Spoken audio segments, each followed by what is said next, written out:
کلام مقدس نئے عہد نامہ میں سے مقدس پطرس کا پہلا عام خط، اس کا چوتھا باب، تبدیل شدہ زندگیاں۔ بس جب کہ مسیح نے جسم کے اعتبار سے دکھ اٹھایا تو تم بھی ایسا ہی مزاج اختیار کر کے ہتھیار بند بنو، کیونکہ جس نے جسم کے اعتبار سے دکھ اٹھایا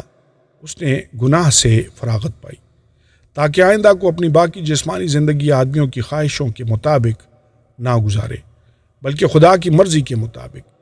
اس واسطے کہ غیر قوموں کی مرضی کے موافق کام کرنے اور شہوت پرستی، بری خواہشوں، میں خواری، ناچ رنگ، نشہ بازی اور مکروہ بت پرستی میں جس قدر ہم نے پہلے وقت گزارا وہی بہت ہے۔ اس پر وہ تعجب کرتے ہیں کہ تم اسی سخت بدچلنی تک ان کا ساتھ نہیں دیتے اور لان تان کرتے ہیں۔ انہیں اسی کو حساب دینا پڑے گا جو زندوں اور مردوں کا انصاف کرنے کو تیار ہے، کیونکہ مردوں کو بھی خوشخبری اسی لیے سنائی گئی تھی کہ جسم کے لحاظ سے تو آدمیوں کے مطابق ان کا انصاف ہو، لیکن روح کے لحاظ سے خدا کے مطابق زندہ رہیں۔ خدا کی نعمتوں کے اچھے مختار، سب چیزوں کا خاتمہ جلد ہونے والا ہے، بس ہوشیار رہو اور دعا کرنے کے لیے تیار۔ سب سے بڑھ کر یہ ہے کہ آپس میں بڑی محبت رکھو، کیونکہ محبت بہت سے گناہوں پر پردہ ڈال دیتی ہے۔ بغیر بڑبڑائے آپس میں مسافر پروری کرو، جن کو جس قدر نعمت ملی ہے وہ اسے خدا کی مختلف نعمتوں کے اچھے مختاروں کی طرح ایک دوسرے کی خدمت میں صرف کریں۔ اگر کوئی کچھ کہے تو ایسا کہے کہ گویا خدا کا کلام ہے، اگر کوئی خدمت کرے تو اس طاقت کے مطابق کرے جو خدا دے، تاکہ سب باتوں میں یسوع مسیح کے وسیلہ سے خدا کا جلال ظاہر ہو۔ جلال اور سلطنت اسی کی ہے، آمین۔ مسیحی ہونے کے باعث دکھ اٹھانا۔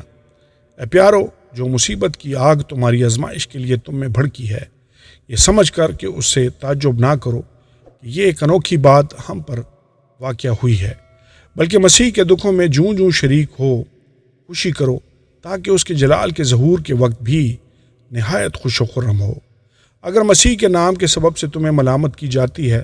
تو تم مبارک ہو، کیونکہ جلال کا روح یعنی خدا کا روح تم پر سایہ کرتا ہے۔ تم میں سے کوئی شخص خونی یا چور یا بدکار یا اوروں کے کام میں دست انداز ہو کر دکھ نہ پائے،